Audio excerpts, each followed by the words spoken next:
जय श्री कृष्ण, राधे राधे। आइए आज एक ऐसे धर्म प्रेमी परिवार से आपकी मुलाकात कराते हैं।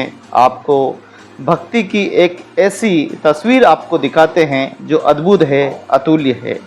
लाली मेरे लाल की चित देखूं तित लाल, लाली देखण मैं चली और मैं भी हो गई लाल। ऐसे ही भक्त वत्सल परिवार से आपको परिचय कराते हैं। आदरणीय बुआ जी शांताबाई और भोगर परिवार ने जो प्रसंग सजाया है उसके बारे में हम आपको संपूर्ण जानकारी देते हैं। आपको बता दें कि झीलों की नगरी, भक्ति शक्ति और संस्कृति की नगरी में हरिदास जी की मगरी में आदरणीय बुआ जी शांताबाई ने एक संकल्प लिया था कि हमारे घर में जब भी बेटी का विवाह होगा तो उसके साथ साथ तुलसी माता और ठाकुर जी का विवाह जो है वो कराया जाएगा। उसी संकल्प को लेकर ये 11 दिनों का प्रसंग चला और लगातार विवाह 11 दिनों तक का ये बड़ा महापर्व चला है। 20 अप्रैल 2025 को ये भैरू पूजन के साथ कार्यक्रम प्रारंभ हुआ और आप देख पा रहे हैं कि पूरे घर में जब से संकल्प लिया कि ठाकुर जी का विवाह होगा, तुलसी विवाह होगा, और इस विवाह के दौरान घर में किसी भी प्रकार की कोई भी अशुद्धिकरण, कोई भी ऐसी नशीली वस्तु का प्रयोग नहीं किया जाएगा। ये सबसे बड़ा कार्य जो है ये हुआ है। भक्ति की चेतना करनी और कथनी में बड़ा अंतर होता है। कुछ लोग सिर्फ दिखावा करते हैं, लेकिन यहाँ साक्षात प्रभु की शादी कराई जा रही है। श्री सांवरिया सेठ ठाकुर जी का विवाह, तुलसी विवाह कराया जा रहा है तुलसी माता से। पूरे संसार में हमारी तुलसी माता एक पवित्र है और ऐसा मानते हैं कि अगर कोई इस प्रकार का प्रसंग सजाता है तो उसके ये लोग और परलोक, उसके पूर्वजों की आत्मिक शांति, उनकी आत्माएं तृप्त होती है और उनको मुक्ति मिल जाती है। ऐसे सेवा भाव, ऐसे परोपकारी कार्य प्रत्येक व्यक्ति को करने चाहिए। प्रत्येक हिंदू सनातन संस्कृति में जो लोग हैं उन सभी को ये कार्य करने चाहिए। इसी दौरान इस परिवार ने संकल्प लिया कि हम इस काम को करेंगे और इस काम का, ठाकुर जी का काम हाथ में लिया। साधु संतों के सानिध्य से ये पूरा प्रसंग प्रारंभ हुआ और आप देखें कि महंत विरमनाथ जी महाराज और साध्वी राजूबा और पारसगिरी महाराज, सभी संतों और संतों का सानिध्य मिला और इस पुनीत कार्य में भागीदारी रही। और कार्यक्रम की शुरुआत 20 अप्रैल से होकर ठाकुर जी का विवाह 30 अप्रैल 2025 को हुआ। आगे हम कलश यात्रा भी दिखाएंगे जो 1 मई 2025 को हुई है। आप देखें कि किस प्रकार से ये धर्म प्रेमी परिवार हमेशा धर्म और पुण्य में अग्रणी भूमिका निभाते हैं, हमेशा धर्म के कार्य में आगे रहते हैं। चाहे समाज में हो, चाहे किसी भी मंदिर में हो, चाहे कहीं पे भी कोई भूखे को भोजन कराना हो, सबसे पहले ये परिवार भागीदारी निभाता है। चाहे शांताबाई हो, चाहे उनकी बड़ी बहन लालीबाई हो, चाहे उनके पूज्य माता जी भोलीबाई हो, पूज्य पिताश्री बालू महाराज हो, उनके बुआ जी का जो पूरा जो परिवार रहा है, ये करीब करीब पूरा साधु संतों और जो परिवार से रहा है। बुआ जी हमेशा धर्म पुण्य से जुड़े रहते हैं और उनका परिवार भी निरंतर, ये तीसरी पीढ़ी भी भक्ति जागरण में पूरी भागीदारी निभा रहे हैं। बड़ा अच्छा लगता है, बड़े अच्छा महसूस करते हैं कि धर्म जागरण के लिए आज के समय बहुत ही ज़रूरी है। भगवान ठाकुर जी को विवाह के बाद किस प्रकार से तुलसी माता को पूरा श्रृंगार दिया गया, उनको भेंट स्वरूप दिया गया, दक्षिणा दी गई, पुजारी की दक्षिणा, मतलब आप देखिए कि एक विवाह जिस प्रकार से होता है उसी प्रकार से फेरे हुए, सभी इस विवाह के साक्षी बने। किसी ने कन्यादान किया, किसी ने जो अपनी श्रद्धा अनुसार प्रभु को समर्पित किया है। और ये बहुत ही खूबसूरत वेला है जहाँ भाई बंधु परिवार सभी परिवार भी यहाँ, भोगर परिवार भी यहाँ मौजूद है। भोगर भाटी जो है इनकी गोत्र है, समाज तो आप जानते हैं। और एक तस्वीर मैं ज़रूर आपको दिखाऊंगा कि ये तस्वीर है उस पुण्यार्थी, उस भागीरथ प्रयास की तस्वीरें हैं। हम कहते हैं कि हम भागीरथ के वंश के हैं, लेकिन अगर हमारे दिल और दिमाग में अगर भागीरथ जी नहीं है तो हम फिर उस वंश के कहलाने के योग्य नहीं हैं। मिथ्या है सब। हम ऐसे जैसे ऋषि की संतान है वैसे हमको बनना भी है, तब जाके हम कहीं ये कह सकते हैं कि हम भागीरथ के वंशज हैं और भागीरथ प्रयास करते रहते हैं। समाज के सर्वांगीण विकास के लिए योगदान देने की बात हो, चाहे धर्म में आगे बढ़कर हम लोगों की और भगवान की सेवा करें, तब जाके हम कह सकते हैं कि हम भागीरथ के वंश के हैं। हमारी समर्पण भाव, प्रभु के प्रति समर्पण भाव, समाज के प्रति समर्पण भाव, पड़ोसियों के प्रति समर्पण भाव, दया, करुणा, ये सब हम में होनी चाहिए। लेकिन बहुत कम परिवार होते हैं जिनके अंदर ये भावनाएं पाई जाती है। अधिकतम तो आक्रोशित भावनाएं जो है रही है। जरा सा किसी को कुछ कह दो तो बड़े सर पर चढ़ जाते हैं, न जाने लातों गुस्सों की बरसात कर देते हैं। बहुत देखे हैं ऐसे दिन। काफ़ी सुधारात्मक प्रयास तब होता है जब ऐसे परिवार आगे बढ़कर भागीरथ प्रयास करते हैं, प्रभु के प्रति समर्पण भाव रखते हैं। इससे दया, करुणा सब जन्म लेती है और व्यक्ति के हृदय में, माताओं और बहनों के हृदय में नम्रता के भाव जो है वो उत्पन्न होते हैं। बड़ी सौभाग्य की बात है कि इस प्रकार के धर्म जागरण से एक हम देखें कि एक नया परिवर्तन होता है। जिस प्रकार से आज देश में बात उठ रही है, हिंदू राष्ट्र बनाने की बात हो, चाहे सनातन संस्कृति को बचाने की बात हो, हमारी परंपराओं को बचाने की बात हो, हर एक परंपराएं तब बचेगी जब हम सभी संकल्प लेंगे।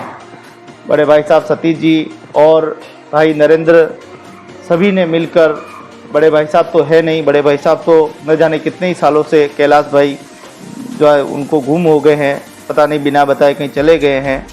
उनको काफ़ी तलाश किया लेकिन वो मिले नहीं। आज वो होते तो शायद और भी चार चांद लगते, लेकिन उनकी अनुपस्थिति में भी ये कार्यक्रम बहुत अच्छा रहा है। स्वर्गीय फूफा जी बंसीलाल जी, वो भी एक अच्छे सज्जन थे, समाज में पढ़े लिखे जागरूक व्यक्ति थे। उनका भी सानिध्य बहुत रहा है, धर्म के प्रति भी रहा है और समाज की जिम्मेदारी भी वह निभाते रहे हैं। आज उन्हीं के प्रचल पर चलकर ये परिवार, पुण्याति परिवार, कुछ न कुछ धर्म और पुण्य में लगा हुआ है। और देखिए यहाँ पर सभी मौजूद है, परिवार के सभी। कमलाबाई यहाँ मौजूद है, यहाँ पर लक्ष्मीबाई मौजूद है, हमारी माता जी संतोषी बाई मौजूद है, तो ननिहाल से भी यहाँ पर है। और सभी मिलकर इस कार्यक्रम को सफल बनाने के लिए मौजूद है। और लक्ष्मी कंस्ट्रक्शन, कुंभलगढ़, कान्हा इंटरप्राइजेस, और आप देखिए कितने सौभाग्यशाली परिवार है जिनके घर पर ठाकुर जी की बारात आई है। रामपुरा से ये बारात आई और आज विवाह हुआ है। और उसके बाद अगला कार्यक्रम जो है वो गंगोज उत्सव जो है वो होगा। यहाँ से उदयपुर से हम, यहाँ हरिदास जी की मगरी से हम लोग सुभाष सर्कल से गणगौर घाट जाने वाले हैं, जो पूरे इस तेज़ धूप, जहाँ प्रचंड धूप में देखेंगे आप तो भी आप भक्तों का उत्साह देखेंगे, भक्तों का आप आनंद देखेंगे, किस प्रकार से झूमते हुए जो है भगवान की अरदास कर रहे हैं। ठाकुर जी को बिल्कुल रथ में बिठाकर, रथारूढ़ होकर प्रभु को लेकर और गणगौर घाट पर जाएंगे, जहां प्रभु को स्नान कराकर और वहां से वापस कलश यात्रा के साथ जो है पापू पुनः पधारेंगे। धन्यवाद देना चाहूँगा कमलाबाई, शंकरलाल जी, स्वर्गीय शंकरलाल जी बाबरू, इंदिराबाई, दिलीप जी, पुष्पाबाई, प्रकाश जी, आशाबाई, नंदलाल जी, पिंकी, भूपेंद्र जी, निशा, राजेश जी, नीलू भाई, मुकेश जी, विजिता देवी, महावीर जी, दीपिका देवी, मनीष जी, कोमल देवी, खुशी, रिद्धि, सभी को धन्यवाद। इस परिवार को, इस बहन बेटियों को जिन्होंने बहुत बड़ी भागीदारी निभाई है। हिमांशी, पीयूष, ख्वाहिश, जियासी, परी, क्वाबिया, कार्तिक, हिमिशा, और धन्यवाद देने चाहेंगे आदरणीय जो गुरुदेव पधारे हैं उनको भी बहुत बहुत धन्यवाद। अर्जुनदास जी, उनको भी धन्यवाद। और इनके परिवारजनों से उनको भी धन्यवाद देना चाहेंगे। दौलत राम जी, मुन्ना लाल जी, नाना लाल जी, अम्बालाल जी, राम जी, सुरेश जी, भग्गू जी, नरेश जी, गोपाल जी, गुड्डू जी, पाइटा जी, लक्ष्मी लाल जी, सुरेश जी, प्रकाश जी, सुनील जी, अर्जुन जी, लक्ष्मण जी, पवन जी, नितेश जी, देवेंद्र जी, तुषार जी, अभिजीत जी, कनिष्ठ जी, रुद्र, विवान एवं समस्त भोगर बाटी परिवार का बहुत बहुत साधुवाद, जिन्होंने इतना खूबसूरत प्रसंग को सजाया। और आप देखिए किस प्रकार से ये पूरा घर की बेटी की शादी थी, हर्षिता हेमलता की शादी थी और बड़े भाव के साथ इसी शादी में 11 दिनों का ये प्रसंग आज लगभग समापन होगा। बड़े भाव के साथ श्रीमती लक्ष्मीबाई, शंभू जी, सतीश जी भोगर बाटी ने बहुत ही सुंदर ये प्रसंग सजाया है।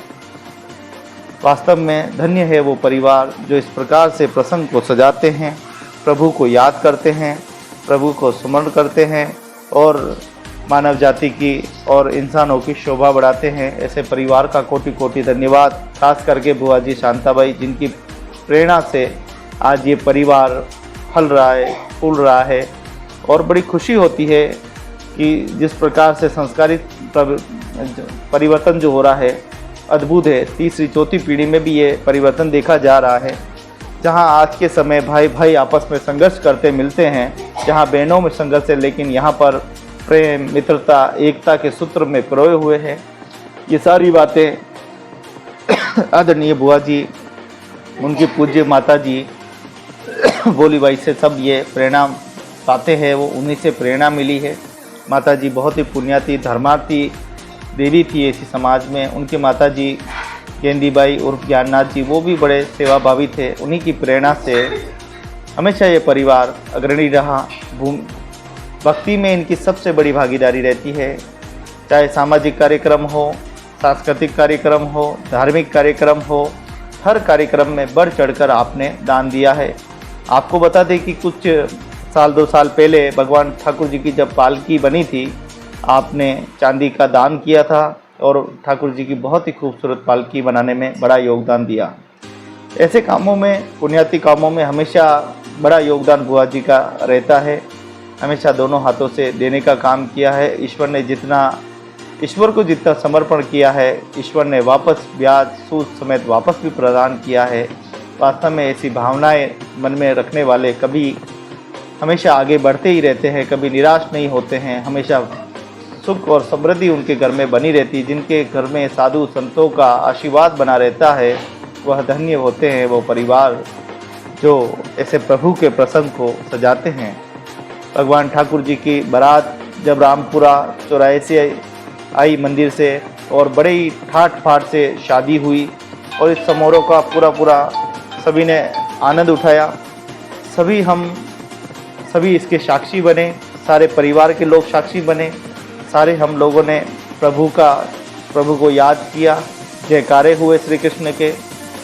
शायद कई दशकों के बाद ये पहला प्रसंग हुआ जहाँ जो लास्ट में जो अंतिम मैंने देखा था अपनी आंखों से, वो कनीराम जी और सुंदरबाई जिनकी निसंतान हैं, भगवान ने, प्रभु ने उनको अछूता रखा संतान सुख से। ऐसे धर्मती और पुण्याती परिवार आज कनीराम जी हमारे बीच में नहीं रहे, पर प्रभु की सेवा में उन्होंने कोई कमी नहीं छोड़ी और सुंदरबाई आज भी है। प्रभु को हमेशा याद करते रहते हैं, सुमरते रहते हैं। ऐसी देवी, ऐसे महापुरुष के चरणों में भी कोटि प्रणाम करते हैं। उनका एक गंगोज हुआ था उसके बाद में, ये जो है वापस अब गंगोज हो रहा है जो शादी समारोह में होता है। मौत मरण में तो काफ़ी गंगोज में हम गए हैं, लेकिन शादी के इस गंगोज में पहली बार गए। और सबसे अच्छी बात ये रही है कि इस गंगोज में शुभ शादी समारोह में हुआ है, इसलिए ये शुभ माना जाता है। किसी प्रकार की दुराचारी आत्माओं ने यहाँ पर कोई प्रवेश नहीं किया। अक्सर गाँव में इस प्रकार के गंगोज होते हैं तो बुरी आत्माएं अक्सर हमारी बहन बेटियों को शिकार बना लेती है, उनको कई तरीके की हवाएं लग जाती है, जिसके बाद वह बहुत दुखी हो जाती है। लेकिन इस पूरे प्रसंग में शुरू से लगाकर अंतिम तक कहीं कोई ऐसी घटना नहीं हुई। ध्यान पूरा रखा गया। देवी देवताओं के जिस प्रकार नारियल वगैरह जो भी बीच में पूजा अर्चना करनी होती है, वो सारा का सारा काम किया गया। किसी प्रकार की कोई भी कमी नहीं रखी गई, ये सबसे बड़ी बात है। तो ऐसे पुण्याति परिवार को बहुत बहुत धन्यवाद देंगे जिन्होंने 11 दिनों के इस महाप्रसंग को सजाया। समाज के लोग कहते हैं कि हम भागीरथ हैं, हम भागीरथ के वंश कहलाते हैं। मैं ये कहता हूँ कि भागीरथ तब बनिए जब आपके अंदर अच्छे संस्कारों का सृजन हो, जब आप किसी की मदद करें, आप दूसरों के बारे में सोचें, आप दूसरों के बारे में अच्छा सोचें, दया रखें, तब आप भागीरथ बनने के और कहलाने के योग्य हो। तब हम कह सकते हैं कि हम भागीरथ समाज हैं। लेकिन बात बात पे झगड़े करना, बात बात पे क्रोधित हो जाना, ये भागीरथ के संस्कार नहीं है। ये तो कई लाखों में कोई एक हीरे होते हैं जो ऐसा काम, इस तरह के प्रसंग सजाकर मानव जाति की सुशोभित करते हैं, मानव जाति को आगे बढ़ाने का काम करते हैं, समाज में एकता कायम करते हैं, अखंडता कायम करते हैं, भाईचारा कायम करते हैं। ये तो इन्हीं की बदौलत है, ऐसे लोगों की वजह से, पुण्याती लोगों की वजह से ये धर्म जीवित है। आज हम देखते हैं कि किस प्रकार से देश में, समाज में क्या कुछ हो रहा है। कुछ भी कार्यक्रम होता है, तीसरे किसी के मृत्यु के उपरांत तीसरे पे भी शराब का सेवन करते हैं, नशे का सेवन करते हैं। और वो तीसरे थे क्या, वो पहले दिन से शुरू हो जाते हैं। तो जब तक उनका बारबा नहीं हो जाए और उस घर वाले को निचोड़ कर खा नहीं जाए, तब तक उनका खाने पीने का क्रम टूटता नहीं है। उस परिवार को संबल देने की जगह, उस परिवार को मदद देने की जगह सामाजिक कुप्रथाओं का नाम देकर उसके घर पे डाका डालने का काम करते हैं। खुद पीते हैं और दूसरों को कहते हैं। इसीलिए कहते हैं कि काको खावे काकड़ी, चेला ने देवे आकड़ी। तो ये जो मतलब आप देखो कि गुरु खावे काकड़ी, चेला ने देगा आकड़ी, ये बहुत पुरानी कहावत है। यानी मैं तो कुछ करूँगा लेकिन तुम्हें ये नहीं करना है। आखिर सामाजिक कुप्रथाओं तो तब समाप्त होगी जब समाज में फैली हुई ये नशे की प्रवृत्ति खत्म होगी। कितना नोच नोच के खाओगे आखिर इन परिवारों को, एक दिन तो तुम्हें प्रभु याद आएंगे, एक दिन तो तुम्हें ईश्वर याद आएंगे। बड़े बड़े सूरमाओं को ईश्वर को समरते हुए देखा है। जब टांगे नहीं चलेगी, जब तुम्हारे हाथ काम नहीं करेंगे, दिमाग काम नहीं करेगा, आंखें काम नहीं करेगी, तुम्हारी दौलत किसी काम नहीं आएगी, उस दिन तुम्हें याद आएगा कि ईश्वर क्या होते हैं, ईश्वर का स्वरूप क्या होता है। आपको अच्छा बनाया, ईश्वर ने समर्थ दिया है, तो किसी अच्छे को उठाने के लिए आपका पैसा खर्च कीजिए, अपनी धन लक्ष्मी का सदुपयोग कीजिए। आप बहुत भाग्यशाली हैं कि आप भारत की भूमि पे जन्मे हैं। आप ऐसी संस्कृति पे जन्मे हैं जहाँ संस्कृति का आभार है, जहाँ पग पग पर इतिहास भरा है, पग पग पर यहाँ मानवता बसी हुई है। ऐसी धरती पे आप जन्मे हैं। आपका दायित्व, आपका कर्तव्य बनता है कि आप समाज को आगे ले जाए। क्यों जाते हैं आप ऐसी कुप्रथाओं में? आप क्यों नहीं लड़ते अपनी कुप्रथाओं के खिलाफ कि मुझे अपने समाज को संबल बनाना है, मैं भी कोशिश करूंगा, तुम भी कोशिश करो, सब मिलकर कोशिश करते हैं। लेकिन कहीं भी कोशिश काम नहीं कर रही है। सारे जितने भी थे वो सारे हथियार नहीं रख चुके हैं। कोई सुनने को तैयार नहीं, कोई समझने को तैयार नहीं। ये तो कुछ धर्म जिंदा है, इसलिए हम शर्मिंदा नहीं है, नहीं तो लोगों ने तो कोई कसर नहीं छोड़ी है। छोटे छोटे मासूमों की शादी करा देते हैं और बड़े अपने आप को ऐसे समझते हैं जैसे कर्तव्य से मुक्त हो गए हो। 2 दिन के बाद वही बच्चे आपको सड़कों पे रोते हुए दिखाई देते हैं, या कोर्ट के चक्कर या पुलिस डर के डंडे उन पे बरस रहे होते हैं। तब आप अब चेहरा श्रम से आपकी ही नज़रों में तुम गिर जाते हो। ऐसा काम करते ही क्यों? समय पे शादी हो, समय पे सब कुछ, तो समय पाए फल होत है, समय पाए जरी जात, सदा रहे नहीं 100 क्यों रहे मन पछताए। समय पर अगर आम खाओ तो वो भी अच्छा लगता है, समय पर इमली खाओ तो अच्छा लगता है, समय पर कोटमड़ी खाए तो अच्छा लगता है। समय की बात है, तो समय पर सब अच्छा लगता है। लेकिन समय तब अच्छा लगता है जब हम अच्छे होते हैं। व्यक्ति जब अच्छा होता है, तब उसकी भावनाएं अच्छी होती है, तो समाज में निश्चित रूप से परिवर्तन होता है। समाज में विकास की जननी है परिवर्तन, और परिवर्तन तब होता है जब अच्छे लोग सुझाव देते हैं, उन पर चिंतन मंथन करते हैं, आडंबरवादी छोड़कर अच्छे विचारधारा की तरफ बढ़े कि हम भागीरथ वंशी हैं, हम और समाज के लोग हैं, हम क्षत्रिय और हैं। सिर्फ कहने से कोई राजपूत, मौर्यवंशी, सूर्यवंशी, चंद्रवंशी, ओड्रवंशी नहीं बन जाता। उसके कर्म भी उसे वैसे होने चाहिए जैसे उसके घर के अंदर संस्कार भी होने चाहिए। कि हम ऐसे संस्कार नहीं लाए कि हम अपनी शरीर की बॉडी के दम पर किसी को डराएं, हम किसी को क्षति पहुंचाएं, ये हमारा काम नहीं है। ये तो उन राक्षसों का काम है जो राक्षस और चांडाल जाति किया करती थी। हमारा काम रक्षक हैं, हमारा काम सनातनी है, हम धर्म प्रेमी हैं, हम पशु प्रेमी हैं, हम पर्यावरण प्रेमी हैं, हम जल प्रेमी हैं। जब हम ये सारी विधाओं को जब हम मानेंगे, तब हम ये गर्व से कह सकते हैं कि हम क्षत्रिय और हैं, हम भागीरथ के वंशज हैं। हम अपने घर परिवार के संस्कारों को नहीं बचा पा रहे हैं। हम कहते हैं कि हमारे पूर्वज गंगा माता को लेके आए थे, ये सब मिथ्या है। मुझे लगता है कि ये सत्य तब होगा जब हमारे लोग भागीरथ प्रयास करेंगे, जब हमारे लोग धर्म और पुण्य में रुचि रखेंगे और इस प्रकार के आयोजन करेंगे, जैसे कि इस धर्म परिवार ने आज आपको बता दिया है कि कैसे धर्म किया जाता है, कैसे संस्कारों का सृजन होता है, कैसे भाईचारा बढ़ता है, कैसे संस्कार आगे बढ़ते हैं। छोटे छोटे बच्चे भी यहाँ पर जय श्री कृष्ण बोल रहे हैं, जय श्री राम बोल रहे हैं। सिर्फ नाम और ढकोसलीबाजी के लिए जय श्री राम बोलना, ये वैसा ही है जैसे स्वार्थी लाल कुछ पाने के बाद वो भूल जाता है, उसी प्रकार से होता है। तो हम स्वार्थी खुदगर्ज न बने, हम अच्छे बने, नेक बने, सच्चे बने, ईमानदार बने, दूसरों के प्रति दया भाव रखें, अच्छा सोचें, अच्छा पाएं, क्योंकि आने वाला भविष्य हमारी ओर देख रहा है। क्या जवाब देंगे हम अपने पुरखों को, पूर्वजों को, किस सोच के साथ हमारे इस पूरे विधा का उन्होंने निर्माण किया। एक एक सामाजिक परंपराएं बड़ी सोच समझ के बनाई, कैसे हमारा परिवार मिलेगा, कैसे नातेदारी होगी, कैसे रिश्तेदारी होगी, कैसे धर्म आगे बढ़ेगा, कैसे सेवा करेंगे, कैसे आराधना करेंगे, कैसे अरदास करेंगे।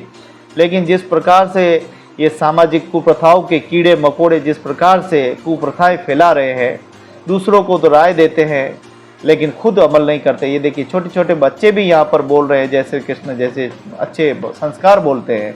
जैसे संस्कार आप बच्चों को दोगे वैसे ही आपके बच्चे बनेंगे। आप अच्छे संस्कार दोगे तो आप अच्छे बनेंगे। एक बेटी को आप अच्छे संस्कार दोगे तो 7 पीढ़ियों तो उसके संस्कारित पीढ़ी जन्म लेती है। धन्य है वो माँ बाप जिनके घर में संस्कारित पुत्री जन्म लेती है और वह समाज का शोभा बढ़ाती है। आइए सब मिलकर प्रभु की अरदास करते हैं, अपने पितरों को, माता पिता को याद करते हैं और गुरु को याद करते हैं और हम भागीरथ प्रयास करने की पूरी कोशिश करते हैं। देखिए किस प्रकार से यहाँ पर लेक पिछोला के किनारे गणगौर घाट पर यह पूरा प्रसंग आज सजाया गया है। छोटे छोटे बच्चे एक बाल गोपाल यहाँ पर देख रहे हैं, अपनी आंखों से इस दृश्य को देख रहे हैं कि हम हमारे परिवार के साथ कैसे उनको सिखा रहे हैं। एक एक चीज़ उनको सिखाई जा रही है, कैसे हमारी परंपराएं इस तरह से निभाई जाती है।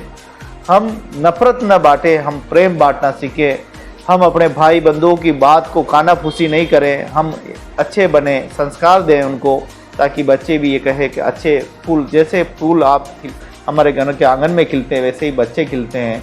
हम उनको जैसी खाद डालेंगे, बीज डालेंगे, वैसा ही फल होगा। तो हम क्यों ना अच्छे संस्कृति वाले फूल डालें, गुरु की प्रेरणा लें, गुरु का आशीर्वाद लें, बड़े छोटे का सबका स्नेह लें। ऐसा नहीं है कि छोटों में ज्ञान है, छोटों में भी बहुत ज्ञान होता है, बच्चों में भी बहुत ज्ञान होता है। उदाहरण के लिए भक्त प्रहलाद जैसे कितने छोटे थे लेकिन उनमें कितने अच्छे संस्कारित ज्ञान थे, कितना अच्छा वो सोचते थे। आज क्यों ना हम भी भक्त प्रहलाद की तरह, उस लव कुश की तरह, मैं कह रहा हूँ कि राजा हरिश्चंद्र की तरह हम दानी बने। क्या है, क्या लेके आया बंदा, क्या लेके जाएगा, सब कुछ यहीं धरा का धरा रह जाएगा। एक दिन कफन में भी जेब नहीं होती, तुम क्या लेकर जाओगे, सब कुछ यहीं छोड़कर जाना है। यहीं मिट्टी का शरीर है, मिट्टी में मिल जाना है। इतिहास गवाह है कि जितने किलो का व्यक्ति आता है उतने ही किलो का वापस चला जाता है। उसका वजन 1 किलो का होता है तो मरने के बाद उसकी राख भी 1 किलो की होती है, दफनाओ तो भी उसकी 1 किलो ही राष्ट्र में उसकी हो जाती है। कुल मिलाकर ईश्वर के दिए हुए इस वरदान को, इस मानव रूपी शरीर को हम अच्छे से जिएं। जन्म लेने को तो पशु पक्षी जीव जंतु पेड़ पौधे सब लेते हैं, लेकिन एक इंसान वही है जो इंसानियत पे चलता है, दूसरों की मदद करता है, अच्छे संस्कार देता है, आदान प्रदान करता है। वही सच्चा धरती का इंसान है, वही मानव और इंसान कहलाने के योग्य है। जब तक हम अपने परिवारों को संस्कारित नहीं करेंगे, उनको बिठाकर छोटे छोटे कथाओं का, छोटे छोटे ज्ञान का प्रसंग नहीं करेंगे, तब तक उनमें संस्कारों की वृद्धि नहीं हो सकती। अगर पढ़ लिख भी गए, आप MA कर लिए, 12वीं पढ़ लिए, 10वीं पढ़ लिए, 8वीं पढ़ लिए, BA MCOM BTech कर लिए, और अगर आप में गुण नहीं है, आपके बोलने के लक्षण नहीं है, आपके संस्कारित ज्ञान नहीं है, आपको मेहमानों का, अतिथियों का संस्कार का ज्ञान नहीं है, आप गुरु के प्रति कोई आदर नहीं है, आपको पड़ोसियों से बोलना नहीं आता, तो आपकी संस्कारित, आपकी शिक्षा 0% 0 है। संस्कारित शिक्षा होना अति आवश्यक है, बहुत ही ज़रूरी है। जब तक संस्कारित शिक्षा नहीं होगी तब तक हम ऐसे ही भटकते रहेंगे जैसे हम बरसों से भटकते आए हैं। ऋषि की संतान होते हुए भी हम नारगी जीवन जी रहे हैं, खाना बदोश बन के रह गए हैं, हम लालची और स्वार्थी हो गए हैं, पद के भूखे हो गए हैं और अपने ही समाज को हम गर्ग में डालते जा रहे हैं। जब तक हम प्रेरणा नहीं लेंगे, जब तक हमारे प्रेरणा पाते जो लोग हैं अच्छे, उनसे हम प्रेरणा नहीं लेंगे, तब तक हम आगे नहीं बढ़ सकते। आइए सब मिलकर इस वेला को हम आगे ले जाते हैं। धर्म और संस्कृति को हम जोड़ने का प्रयास करते हैं। धर्म ही रक्षित ही धर्मतः, व्यक्ति ही धर्म की रक्षा करता है और धर्म उससे ही बनता है। तो आप देखिए किस प्रकार से ये पूरा प्रसंग, जहाँ पूरी नगरी के लोग भी इसकी वाहवाही कर रहे हैं, कितना अच्छा प्रसंग इन्होंने सजाया है, कितनी अच्छी यहाँ पर जो है बहुत ही खूबसूरत यात्रा, कलश यात्रा के साथ ये कार्यक्रम हुआ है। झलक को पूरी नगरी देख रही है। कई वर्षों के बाद इस तरह से दृश्य देखने को मिला है, जहाँ माताएं बहनें सज धज कर इस कार्यक्रम में पधारे हैं। इनका पदार्पण हुआ है, बुजुर्गों का आना हुआ है और किसी प्रकार का नशे का 11 दिनों में कोई सेवन नहीं रहा। सबसे अच्छी बात यह है, यही तो परिवर्तन की जननी है, यही तो विकास की जननी है। हम एक दूसरे से बहुत कुछ सीख सकते हैं। बस मन में लालसा होनी चाहिए कि मुझे कुछ कर गुजरना है अपने इस देश के लिए, इस समाज के लिए, इस सनातन संस्कृति के लिए मुझे कुछ करना है। ये जज्बा जब आप ठान लेंगे मन में, तो वो दिन दूर नहीं जब आपकी परिवार भी संस्कारित होगा, सारी विसंगतियाँ दूर होगी। बड़े बड़े सूरमा कहते थे कि हमारा कोई लेना देना नहीं है, एक दिन वह भी बड़े पछताएंगे जब प्रभु का कोई अड़ंगा लगाएंगे, क्योंकि यही जैसी करनी और वैसी भरनी। इस सनातन संस्कृति का जो रोड़ा बना है, जिसने धर्म का अड़ंगा लगाया है, इतिहास गवाह है, उसने दुनिया के सारे कष्ट को भोगा है। वह संसार में सबसे ज़्यादा दुखी रहा है। जिसने प्रभु से प्रेम किया है, उन्होंने हमेशा प्रभु को पाया है कि जहाँ मूरत देखी जैसी, वहाँ प्रभुताई पाई वैसी। तो प्रभु तो गट गट वासी है, कण कण में व्याप्त है। हमें तो बस प्रभु को पहचानना है। ऐसे धर्म प्रेमी परिवार को कोटि कोटि धन्यवाद देते हैं, जिन्होंने इतना खूबसूरत प्रसंग सजाकर मानव जाति को सुशोभित किया, समाज को सुशोभित किया, आए हुए बाल गोपाल को एक अच्छे संस्कार से परिचय कराया। मैं सभी का कोटि कोटि धन्यवाद ज्ञापित करता हूँ। खास करके बुआ जी शांता भाई, सतीश भाई, शंभू जी और हमारे नरेंद्र भाई, कैलाश भाई हमारे बीच में ने, उनका भी धन्यवाद। बहन इंदिरा का, दिलीप का, जवाई जी का, सबका बहुत बहुत धन्यवाद। आए सब रिश्तेदारों का धन्यवाद, जिन्होंने इस कार्यक्रम में पधार कर शोभा बढ़ाई है। कर का भतीजा होने के नाते मैं भी आप सभी का कोटि कोटि धन्यवाद ज्ञापित करता हूँ और आशा करता हूँ कि आप इन खबरों से प्रेरणा लेंगे और एक भागीरथ प्रयास करके अपने समाज में, बिरादरी में जागृति का सृजन करेंगे। छोटे छोटे काम करेंगे जिससे कि समाज में चेतना हो।